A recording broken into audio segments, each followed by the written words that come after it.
Smart class room நேயர்கள் அனைவருக்கும் வணக்கம். இன்னைக்கு நம்மளோட வீடியோவில் நம்ம பார்க்க போகிறது என்ன அப்படின்னு பார்த்தீங்கன்னா, ஆல்ரெடி நான் உங்களுக்கு கவர்மெண்ட் எக்ஸாமுக்குள்ள சொல்யூஷன்ஸை வந்து உங்களுக்கு நான் கொடுத்துட்ருக்கேன் நான்.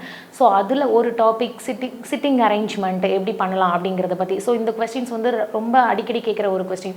நிறைய பேருக்கு தெரியாது சிட்டிங் அரேஞ்ச்மெண்ட்ஸ்ன்னு சொல்லி தனியாக ஒரு கொஸ்டினே கேட்பாங்க. ஸோ அந்த மாதிரி இதை வந்து நிறைய கண்டிஷன்ஸ், டேர்ம்ஸ் அண்ட் கண்டிஷன்ஸ் கொடுத்து இந்தந்த வேரியபிள்ஸ் வந்து எந்தெந்த இடத்துல பிளேஸ் பண்ணோம் அப்படின்னு சொல்லி கொஸ்டின் கேட்டிருப்பாங்க. ஸோ அந்த மாதிரி இதை எப்படி ஈஸியாக பண்ணலாம் அப்படிங்கிறத பற்றி நான் உங்களுக்கு சொல்யூஷன் கொடுக்குறேன். Okay, so first question read பண்ணலாம். 11 friends MNOPQRSTUVW so are sitting in first row of stadium watching a cricket match. So இவங்கெல்லாம் வந்து 11 friends. இவங்கெல்லாம் வந்து ஒரு சிட்டிங் இன் ஃபர்ஸ்ட் ரோ, ஒரு ரோவில் சிட் பண்ணியிருக்காங்க. எதுக்கு அப்படின்னா ஒரு ஸ்டேடியமில் வாட்சிங் எ கிரிக்கெட் மேட்ச் வந்து வாட்ச் பண்ணுறாங்க. So these are the 11 friends. Okay, so இதில் என்ன கண்டிஷன்ஸ் கொடுத்துருக்காங்க அப்படின்னா இந்த கண்டிஷனை பேஸ் பண்ணி இவங்களை வந்து அவங்களோட பிளேஸில் வந்து அரேஞ்ச் பண்ணணும். ஸோ சிட்டிங் அரேஞ்ச்மெண்ட் நம்ம பண்ண போகிறோம். So here M to W வரைக்கும் கொடுத்துருக்காங்க. ஸோ இந்த ஆர்டரை நம்ம ரீஅரேஞ்ச் பண்ணி ஒவ்வொருத்தருக்கும் நம்ம பிளேஸ் லொக்கேட் பண்ண போகிறோம். ஸோ இதில் சர்டின் கண்டிஷன் கொடுத்துருக்காங்க. ஃபர்ஸ்ட் என்ன கண்டிஷன் அப்படின்னா T is to the immediate left of P. இப்போ T வந்து என்னன்னா Pங்கிற அந்த நபரோட லெஃப்ட் சைடில் டீயை வந்து நம்ம பிளேஸ் பண்ணோம் அப்படின்னு சொல்லி கொடுத்துருக்காங்க. இமீடியட் லெஃப்ட், அடுத்த லெஃப்ட் அப்படியே. So and third to the right of U அப்படின்னு சொல்லி கொடுத்துருக்காங்க. ஸோ ஃபர்ஸ்ட் P என்னங்கிறது எந்த இடத்துல உட்கார போகிறாங்கன்னு தெரிஞ்சால் மட்டும்தான் நம்மளால் டீயை பிளேஸ் பண்ண முடியும். ஸோ நான் இங்கே Pங்கிற அந்த வேரியபிளை எடுத்துக்கிறேன் நான். ஸோ இப்போ T is to the immediate left of Pன்னு கொடுத்துருக்காங்க. ஸோ Pக்கு பக்கத்தில் immediate left, here is left side, here is right side. okay, so Tங்கிறது வந்து அப்படியே immediate left of P. next அந்த left side அடுத்த leftல T வந்து நம்ம place பண்ணியிருக்கோம். அதே same time இன்னொரு என்ன கண்டிஷன் கொடுத்துருக்காங்கன்னா and third to the right of U. Uல இருந்து third rightல T place ஆயிருக்குன்னு கொடுத்துருக்காங்க. and third to the right of U. so அப்போ இது thirdனா ரைட்னா இந்த சைடு, Uல இருந்து ரைட் சைடுனா U வந்து இங்க இருந்தாதான் யூல இருந்து ரைட் சைடில் T இருக்க முடியும். ஸோ யூவை நம்ம கண்டிப்பாக இந்த சைடில் தான் எழுதணும். ஸோ யூவுக்கு ரைட் சைடில் தான் T இருக்கு. ஸோ அப்போ நான் யூவை எழுதும்போது யூவில் இருந்து தேர்ட் ரைட்டில் T இருக்குன்னு சொல்லியிருக்காங்க. ஸோ அப்போது இங்கே யூ எழுதுனா 1 2 3 இது தேர்ட் பிளேஸில் இந்த Tங்கிற அந்த பாய் இருக்காரு. ஓகே, ஸோ அப்போ இந்த ரெண்டு பிளேஸில் வேறு ஏதாவது ஒரு லெட்டர்ஸ் வந்து ஆக்குபை பண்ணும். ஸோ நெக்ஸ்ட் அடுத்த கண்டிஷன் என்ன அப்படின்னு பார்த்தீங்கன்னா V is the immediate neighbor of M and N அப்படின்னு சொல்லி கொடுத்துருக்காங்க.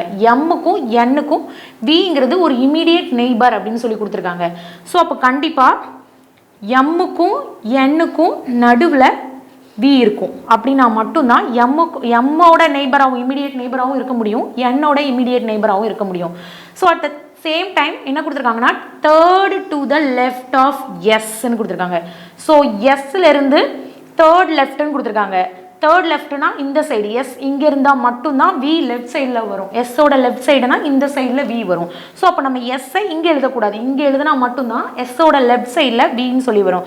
ஸோ அப்போ எஸ் வந்து தேர்ட் லெஃப்ட் ஆஃப் எஸ்ன்னு கொடுத்துருக்காங்க. ஸோ அப்போ 1 2 3 இந்த இடத்துல நம்ம எஸ்ஸை பிளேஸ் பண்ணால் எஸ்ஸோட 1 2 3 தேர்ட் லெஃப்டில் V வந்து நமக்கு பிளேஸ் ஆகிருக்கும். Okay, so next condition M is the second to the right of Qன்னு கொடுத்துருக்காங்க. M வந்து second to the right of Q அப்படின்னு சொல்லி கொடுத்துருக்காங்க.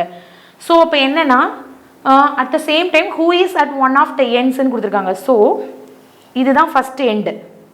எம்முக்கு இந்த சைடில் செகண்ட் ரைட்டில் இருக்குது அப்படின்னு கொடுத்துருக்காங்க. M வந்து Qவோட செகண்ட் ரைட்டில் இருக்குன்னு கொடுத்துருக்காங்க. அப்போ கண்டிப்பாக இங்கே ஒரு வேரியபிள் வரும். ஓகே, Qவோட செகண்ட் ரைட்டில் M இருக்குது.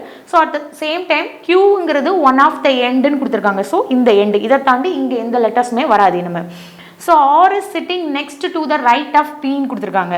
ஸோ ஆர் வந்து Pக்கு ரைட் சைடில் இருக்குது. ஸோ நான் இங்கே எழுதிக்கிறேன்.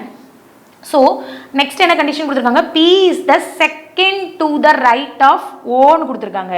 Pங்கிறது வேரியபிள் வந்து ரைட் ஆஃப் ஓவோட ரைட் சைடில் செகண்ட் ரைட் சைடில் இருக்கணும்னு கொடுத்துருக்காங்க. ஸோ இப்போ P இங்கே இருக்குது, ஓ இங்கே இருந்தால் மட்டும்தான் ஓவோட செகண்ட் ரைட்டில் P வரும்.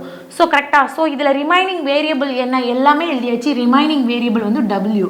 ஸோ அந்த Wக்கு எந்த கண்டிஷனுமே கொடுக்கல. ஸோ அந்த Wவை நான் இங்கே ரைட் பண்ணிக்கிறேன். ஓகே, ஸோ இதுதான் இதோட சிட்டிங் அரேஞ்ச்மெண்ட்ஸ், இந்த சம்முக்குள்ள சிட்டிங் அரேஞ்ச்மெண்ட்ஸ். ஓகே, ஸோ இப்போ next sum P, Q, R, S, T, U and V are 7 friends ன்னு கொடுத்துருக்காங்க.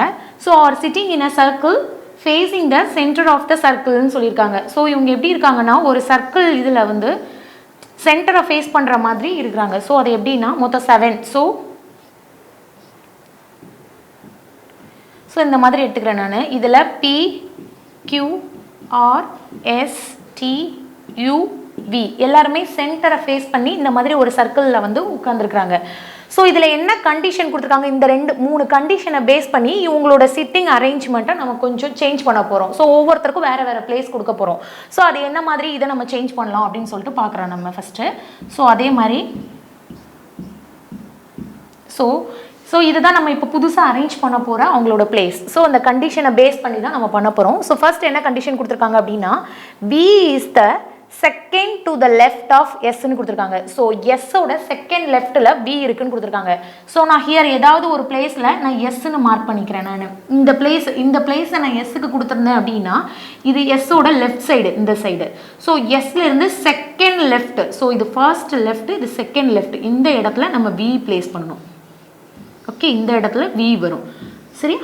ஸோ நெக்ஸ்ட் என்ன கொடுத்துருக்காங்க, and the neighbour of T and Uன்னு கொடுத்துருக்காங்க. V வந்து is also the neighbour of T and Uன்னு கொடுத்துருக்காங்க.